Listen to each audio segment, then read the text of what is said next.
আমি একটা বাসায় কাজের মহিলা হিসেবে কাজ করতাম। আমার বয়স 20 বছর। আমি দেখতে সুন্দরী ছিলাম। আমি যে বাড়িতে কাজ করতাম সে বাড়িতে একটা ছেলে ছিল। তার নাম স্বপন। সে ইন্টারে পড়তো। একদিন সেই ছেলেটি আমায় কিছু টাকার লোভ দেখিয়ে ঘরে বন্দি করে ফেলে। তারপর আমার সাথে যা ঘটেছিল সেটা শুনলে তোমাদের মাথা ঘুরে যাবে। তাহলে আসল ঘটনাটি বলি। আমাদের বাসার কাজের মহিলা হুট করে একদিন বলল কাজ ছেড়ে দিবে। প্রায় 3.5 বছরের কিছু বেশি সময় ধরে সে আমাদের বাসায় কাজ করছে।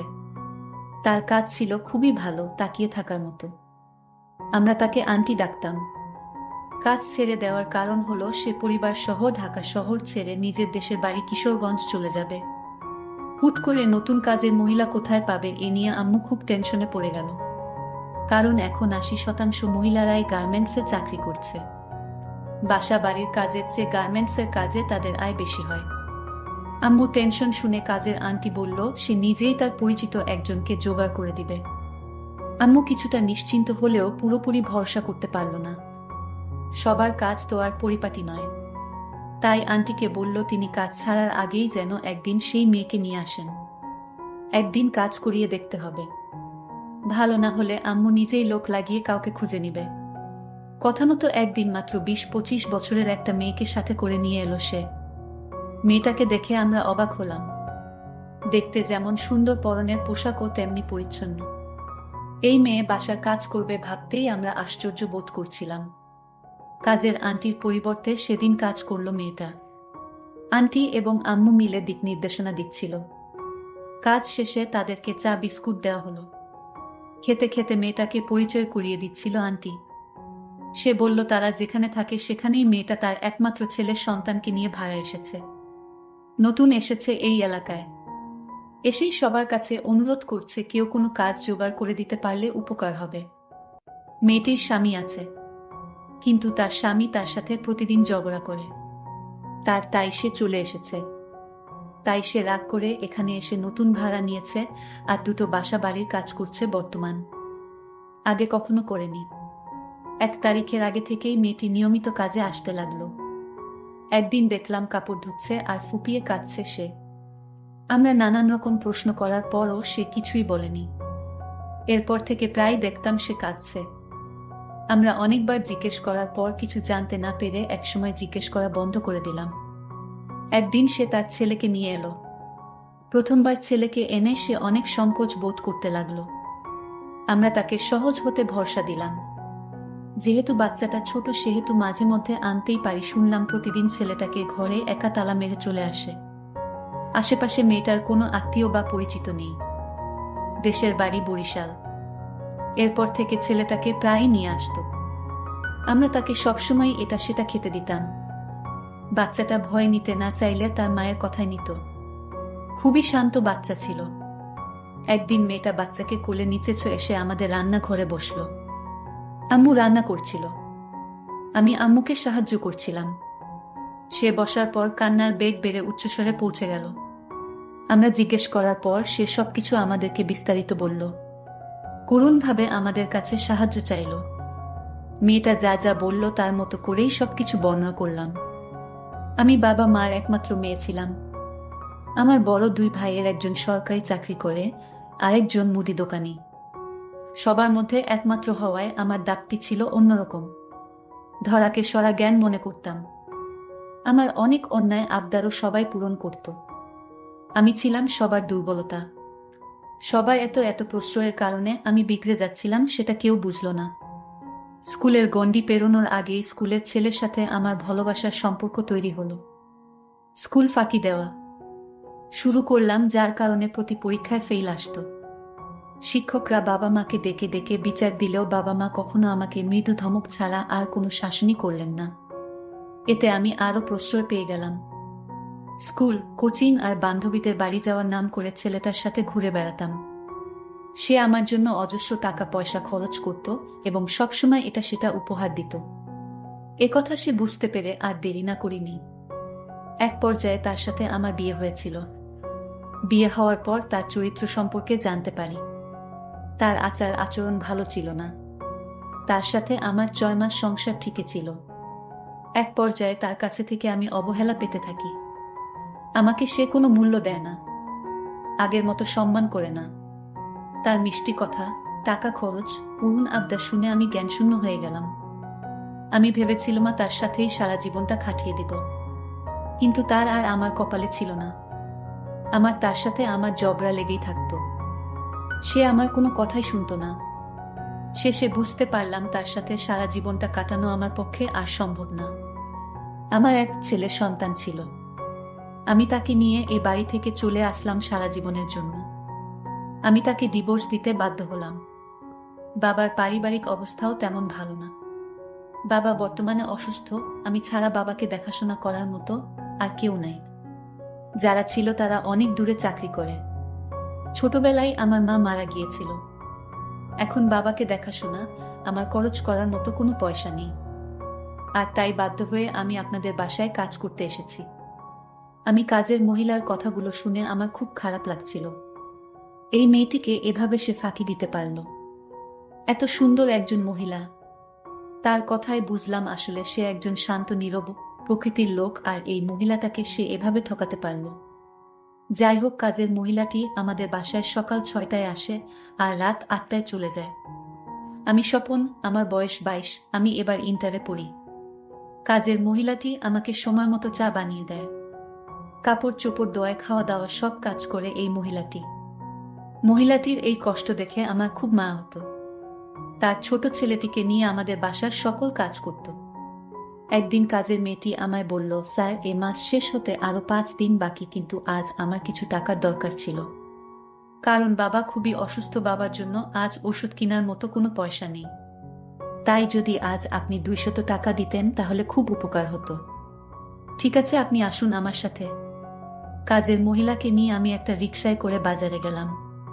ঔষধ ফার্মেসি থেকে তার বাবার জন্য ঔষধ কিনে দিলাম, আর তাদের জন্য 2 কেজি গরুর মাংস কিনে দিলাম, আর 1000 টাকা তার হাতে ধরিয়ে দিলাম, নাও, এটা খরচ করো। কাজের মহিলা তখন আমায় বলল, এত বাজার দিলেন, আমার এত কিছু লাগবে না, শুধু ঔষধ দিলেই হবে বাবার জন্য। মহিলাটি ভেবেছিল তার বেতন থেকে হয়তো আমি টাকাগুলো কেটে দিব। মহিলা কোনোভাবেই গরুর মাংস নিতে চাইল না। আমি বললাম, আরে রাখুন সবগুলো, আমি এটা আপনাকে এ মাসে বোনাস দিলাম, আপনার বেতন ঠিকই আপনি পাবেন। কাজের মহিলাটি অবাক হয়ে বলল, দেখুন, আপনি আমার জন্য এত কিছু করছেন কেন? সে বলল, আরে আজ যদি আমার একটা বোন থাকতো তাহলে আমি কি তাকে দেখতাম না? কিন্তু আমার কেমন জানি একটা সন্দেহ হলো, ছেলেটি আমাকে এভাবে আর্থিকভাবে সাহায্য করার কারণ কি? আমার কেমন জানি বিষয়টা অদ্ভুত লাগলো। যাই হোক, আমি বাজার নিয়ে বাড়িতে ফিরলাম।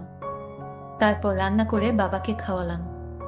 পরের দিন আবার যখন তার বাসায় কাজ করতে গেলাম, তখন বাসার ছেলেটি, মানে আমি যাকে স্যার বলে ডাকি, তার নাম স্বপন। সে আমাকে তার রুমে ডাকলো এবং বলল, আপনি আমার জন্য ভালো করে একটি চা বানিয়ে নিয়ে আসুন। ঠিক আছে স্যার, আপনি বসেন, আমি নিয়ে আসছি।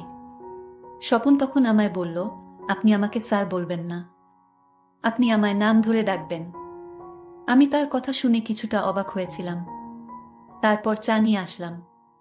চাটা খেয়ে সে আমার খুব প্রশংসা করল, আপনার হাতের চা অনেক ভালো হয়।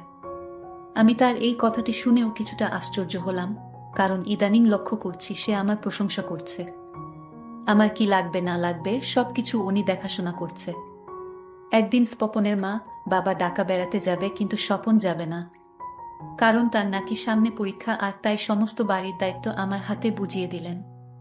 তাদের আসতে নাকি 1 সপ্তাহ সময় লাগবে, আর তাও বলে গেলেন, আপনি এই 1 সপ্তাহ স্বপনের দেখাশোনা করবেন, আর রাতেও এই বাড়িতে থাকবেন।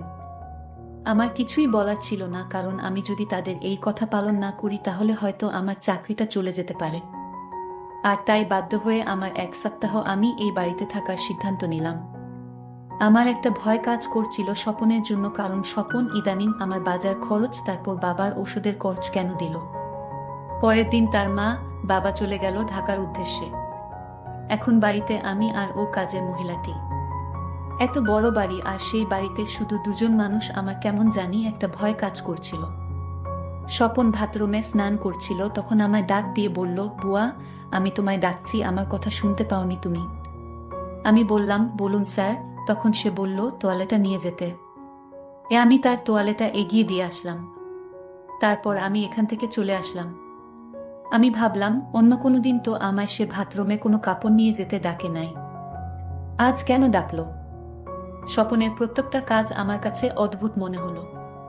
রাতের খাবার দিতে গেলাম স্বপনের রুমে। স্বপন তখন আমায় বলল, আমি একটা কথা বলতে চাই, কথাটি শুনে যান। আমি বললাম, কি স্যার বলুন। সে তখন বলল, দেখুন মা বাড়িতে থাকতে আমি মায়ের রুমে ঘুমাতাম। আমি একা একা রুমে ঘুমাতে ভয় পাই, তাই বলছিলাম।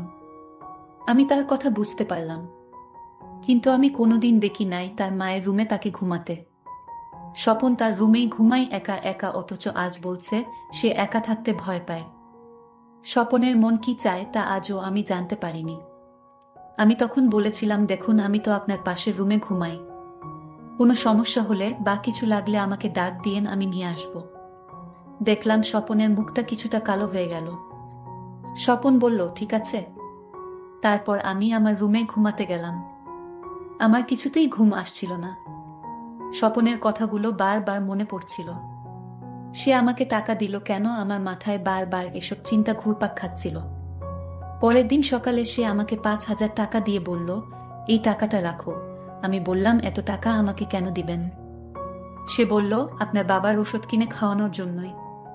কেন দিবেন আমায় এত টাকা? স্বপন বলল, এমনিতেই দিলাম তোমার বাবার জন্য। আমি বলেছিলাম, আপনার টাকা দেওয়ার পিছনে কোনো স্বার্থ আছে। সে বলল, আরে আপনি কি বলছেন? আমার আবার কি স্বার্থ? কাজের মহিলাটি বলল, এখনকার যুগে স্বার্থ ছাড়া কেউ কাউকে সাহায্য করে না। আরে আপনি টাকাগুলো রাখেন তো। কাজের মহিলাটি বলল, আমি মানুষের বাড়িতে কাজ করি, সংসার চালাই, কিন্তু কারো দয়া আমার পছন্দ না। আপনার টাকা আপনার হাতেই রাখুন। স্বপনের মনটা অনেক খারাপ হয়ে গেল। আমি তাকে তার বাবার জন্য ঔষধ কিনার টাকা দিলাম, আর সে কিনা আমাকে সন্দেহ করেছে। স্বপন আসলে আমার কাছে কি চায় আমি এটা ভেবে পাচ্ছি না। একদিন তাকে পরীক্ষা করার জন্য আমি তাকে বললাম, ঠিক আছে আপনার টাকা ফিরিয়ে দিয়েছি বলে আপনি আমার প্রতি রাগ করছেন। ঠিক আছে আপনার টাকাগুলো দেন, আমি নিব। স্বপন তখন খুশি হয়ে বলল, আমি নিজেকে ধন্য মনে করতে পারলাম আপনাকে সাহায্য করে। কাজের মেয়েটি বলল, আপনি বলেছিলেন আপনি ঘরে একা থাকতে ভয় পান, আজ আমি আপনার ঘরেই থাকব। সে আরো খুশি হলো। আমার কাছে মনে হলো সে যেন আকাশের চাঁদ খুঁজে পেয়েছে। সে এতটাই খুশি হয়েছিল। আমি আজ তাকে পরীক্ষা করার জন্যই তার ঘরে থাকতে রাজি হলাম। আমি নিচে একটা চাদর বিছিয়ে শুয়ে পড়লাম। স্বপন তখন বলল, আরে আপনি নিচে শুইতেছেন কেন? কাটে শুন। সে বলল, না আমি কাজের মানুষ, আমাকে নিচেই মানায়। আমি নিচে থেকে আমার অভ্যাস আছে।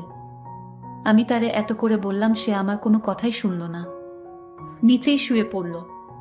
কাজের মহিলাটি কিছুক্ষণ পর নাক ডেকে ঘুমাচ্ছিল। আমি ভেবেছি সে সারাদিন কাজকর্ম করে ক্লান্ত হয়ে গেছে আর তাই সে ঘুমিয়ে পড়ল। কিন্তু কে জানতো কাজের মহিলাটি ঘুমের ভান করে শুয়ে আছে। আমি কাঠ থেকে নামলাম। নেমে ধীরে ধীরে দরজা দিকে গিয়ে রুম থেকে বের হয়ে গেলাম এবং বাহির থেকে দরজা লক করে দিলাম।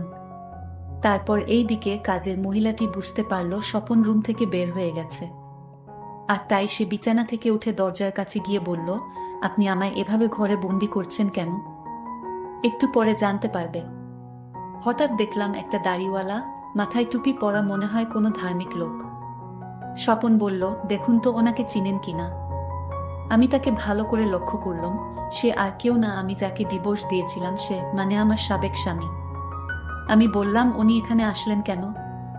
স্বপন তখন বলল, দেখুন ও আমার বন্ধু ছিল, ও আগে খারাপ ছিল, এখন সে ভালো হয়ে গেছে। ওর ভুল বুঝতে পেরেছে, আর তাই আপনার কাছে ক্ষমা চাইতে এসেছে, আর আপনার ছেলেকে একবার দেখতে চেয়েছে। স্বপন বলল, আমার কোনো বোন নেই, তাই এই বাসায় আসার পর আপনার কষ্ট দেখে আমার সহ্য হচ্ছিল না। আমি আপনাকে নিজের বোনের মতো মনে করি। এর আগে আপনাকে আমি বাজার খরচ দিয়েছিলাম, সেটা আমার টাকা ছিল না। আমার বন্ধু আমার পা ধরে বলল, তোর বাসায় আমার স্ত্রী কাজ করে, এটা দিয়ে কি আর সংসার চলে? আর তাই সে আমাকে টাকা দিয়েছিল যেন টাকাগুলো আপনাকে দেই। আর তাই আমি আপনার স্বামীকে খুঁজে বের করি এবং পরে জানতে পারি সে আমার ক্লাসমেট, আমার বন্ধু। আপনি তাকে ডিভোর্স দেওয়ার পর থেকে সে অসুস্থ হয়ে পড়ে, আর সে বুঝতে পারে যে কাউকে কষ্ট দিলে আল্লাহ তাকে ছাড়েন না।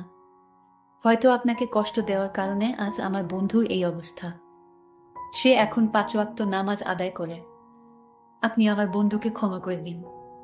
এসব শোনার পর আমি আর নিজেকে ধরে রাখতে পারি নাই। আমি হাউ-মাউ করে কান্না করে দিলাম এবং তাকে ক্ষমা করে দিলাম। আজকের গল্পটি কেমন লাগলো তা অবশ্যই কমেন্ট করে জানাবেন। ধন্যবাদ।